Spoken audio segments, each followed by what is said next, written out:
So we left off with Among the Hidden, where Luke and his dad were playing a game, and Luke mentioned why couldn't his dad throw things in the basement of his home. And I think that gave Luke's dad an idea because he got up in the middle of his game and left. So let's see what happens next. So chapter 20. Luke feared he'd have to wait months between visits to Jen once the snow started. But the weather proved kind that winter. Most days were dry and clear. He didn't have leafy trees to hide behind, but he began to feel safe anyway, crawling through his and Jen's backyards. By mid-January, he could make the entire journey without his heart beating abnormally at all. The odds against someone watching from one of the other Barron houses seemed too astronomical to worry about. His only concern was Dad. Dad usually hung around the house a lot during the winter. Without the hogs to tend to, he could easily have been there even more than usual, preventing Luke from ever sneaking out. But suddenly, Dad had taken to heading to town many mornings, yelling up to Luke, "I'm going to the library. You got something up there to eat for lunch, don't you?" Or, "There's some plastic tubing over to Slight and I want to check out. Tell the boys when they get in from school, you hear?" "It's the hydroponics notion," Luke bragged to Jen one day in late January while they were sitting at the computer together. "I got Dad all excited about it, and now he's too busy with that to notice what I do." "What's hydroponics?" Jen asked. "It was in one of your books, growing plants indoors without soil, just using the water and special minerals." "Oh," Jen said. "Does he think the government would actually let him do that?" "I guess so," Luke said. "Why wouldn't they?" Jen shrugged. "Why does the government do anything?" Jen didn't have an answer to that. Luke didn't have an answer to that. Jen turned back to the computer chat room, where everyone was debating fake IDs. "Carlos, Mom says they won't buy me one until I'm 18 because she thinks the government wouldn't challenge in adults as much, and maybe they'll be cheaper then. Pat, maybe Sean and I will get ours by the time we're 90. Dad and Mom have been saving for them for as long as we can remember." Yolanda, "My dad says he's waiting to find one that's foolproof. He says there are too many bad ones out there." Jen began typing furiously. "Who needs a fake ID? Carlos, they'd probably get one for you that says John Smith, and you'd have to spend the rest of your life trying to pass for an Anglo. My parents have been begging me to get a fake ID for years, but I won't until I can have one that says Jen Talbot and it's really mine." Have you all forgotten the rally? We're all going to get real IDs that say who we really are. We aren't fakes. We shouldn't have to hide. She stabbed the enter button so hard the computer shook. "But Jen," Luke said timidly, "I thought you used a fake ID to go shopping with your mom. It says you were her niece." Jen turned her fierce gaze at Luke. "No, that was just a shopping pass," she said. "I don't like using that either, but I figured I can't fight my parents about everything. What they're talking about," she pointed at the computer screen, "is taking on a fake identity permanently. Most shadow kids do that eventually. They go live with another family and pretend to be someone they aren't for the rest of their lives." "So you'd rather hide?" Luke asked. He thought about using a different name, living in a different family, being a different person. He couldn't imagine it. "No, of course I wouldn't rather hide," Jen said irritably. "But getting one of those IDs, that's just a different way of hiding. I want to be me and go about like anybody else. There's no compromise, which is why I've got to convince those idiots that the rally's their only choice." There was a shocked blankness on the computer screen after Jen's entry. Then Carlos ventured. Jen, got any of your parents' blood pressure medicine handy? Sounds like you need it." Jen stabbed the power button on the computer. The screen instantly went dark. She spun around in her chair and clenched her fist. "Ah!" she screamed with a grimace of frustration. "Jen?" Luke asked. He leaned away from her in case she decided to use those clenched fists. Jen turned to Luke in surprise, as though she'd forgotten he was there. "Don't you ever feel like saying, 'I can't take this anymore'?" she asked. She leaped up and began pacing the room. "Don't you ever want to just walk out into the sunshine and say, 'Forget hiding, I don't care'? Am I the only one who feels this way?" "No," Luke whispered. She whirled around and pointed at the computer. "Then what's wrong with them? Why don't they understand? Why aren't they taking this seriously?" Luke bit his lip. "I think," he said, "people just have different ways of expressing what they feel. Those kids make jokes and complain. You run around screaming your head off and tackling people." He was proud of himself for figuring that out, considering he really only knew 5 people in the whole world. But for the first time, he wondered how the rest of his family would cope if any of them had to hide. Dad would get grumpy. Mother would try to make the best of it, but you'd be able to tell that she was really unhappy. Matthew would be quiet, but would look sad all the time, the way he looked every time anyone mentioned the pigs they couldn't keep anymore. Mark would gripe so much that he'd make everyone miserable. For the first time, Luke felt a glimmer of pride that he dealt with hiding better than anyone else in his family would. He thought. Jen snorted at his explanation. Whatever, she said. She slid back into the chair by the computer. But the rally's in April. I've got 3 months to make sure everyone's ready. She switched on the computer and began typing furiously. Luke slipped away a few hours later. He wasn't sure Jen noticed him leaving. All right, let's see. Let's go ahead and read another chapter. Chapter 20. In February, Dad got the letter from the government forbidding him from trying to grow anything indoors.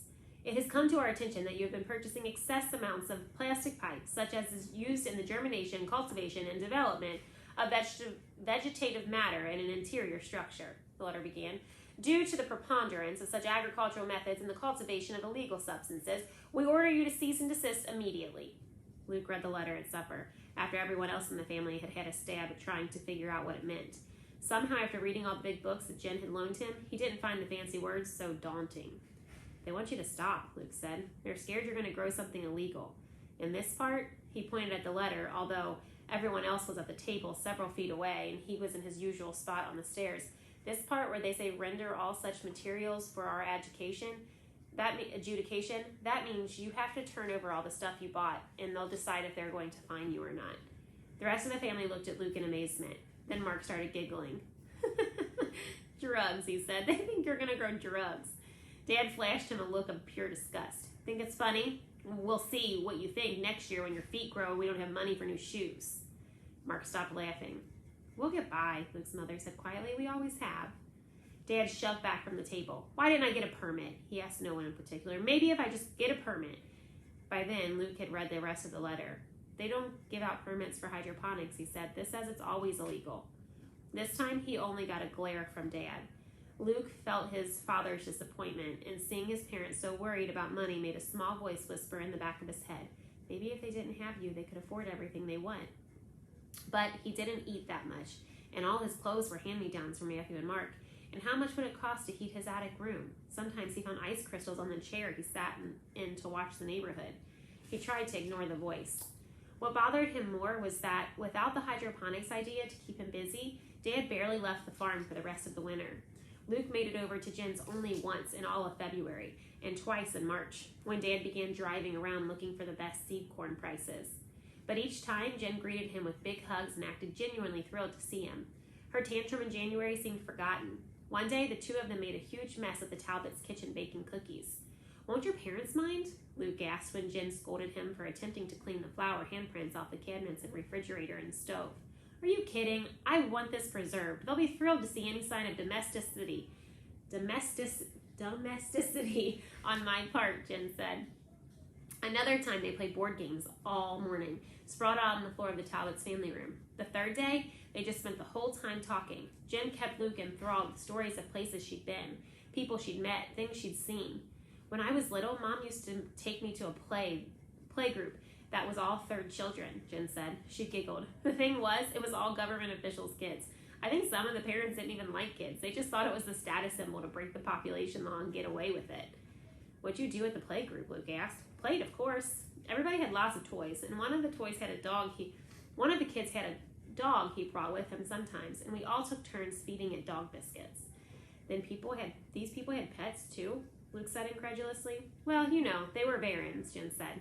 Luke frowned. He slid down on the soft couch, so different from anything in his own house. My dad says that when he was little, just about everyone he knew had pets. He had a dog named Bootsy and a cat named Stripe. He talks about them all the time. Why'd the government make pets illegal? Oh, you know, the food thing, Jen said. She took a chocolate chip cookie from a pack they were sharing and waved it for emphasis. Without dogs and cats, there's more food for humans. My dad says if it weren't for the barons breaking the laws, lots of species would have gone extinct. Luke looked at the cookie in his own hand. So now he was supposed to feel guilty about eating food that should have gone to animals as well as to other people? Jen saw his expression. Hey, don't go dopey on me, she said. It's all a scam, remember? There's more than enough food in the world, especially now that there aren't enough babies being born. What? Luke asked. Well, besides passing the population law, the government went on this big campaign to make women think it wasn't something evil to get pregnant and have kids. They put posters up in all the cities with things like, who's the worst criminal? Under a picture of a pregnant lady and, I don't know, some tough-looking crooks. And then if you read the whole sign, it'd tell you the woman was the worst of all. Another one? Jen giggled. It had a picture of a huge pregnant belly with the label, "Ladies, do you want to look like this?" And women aren't allowed to go anywhere once they are pregnant. So now my dad told me there are so few babies being born that the population is going to be cut in half. Luke shook his head, confused as usual.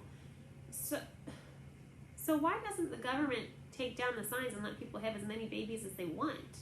Jen rolled her eyes. Luke, you've got to quit thinking this makes any sense, Jen said. It's the government, remember? That's why we've got to have the rally. Luke changed the subject as quickly as he could. What do women do if they can't go anywhere the whole time they're pregnant? I don't know about humans, but pigs take almost 4 months to have a baby. Do the women stay home all that time? Hiding like us, you mean? Jen asked, but she took the distraction. Lots of them pretend they're just getting fat. My mom said she went shopping the day before I was born and nobody noticed.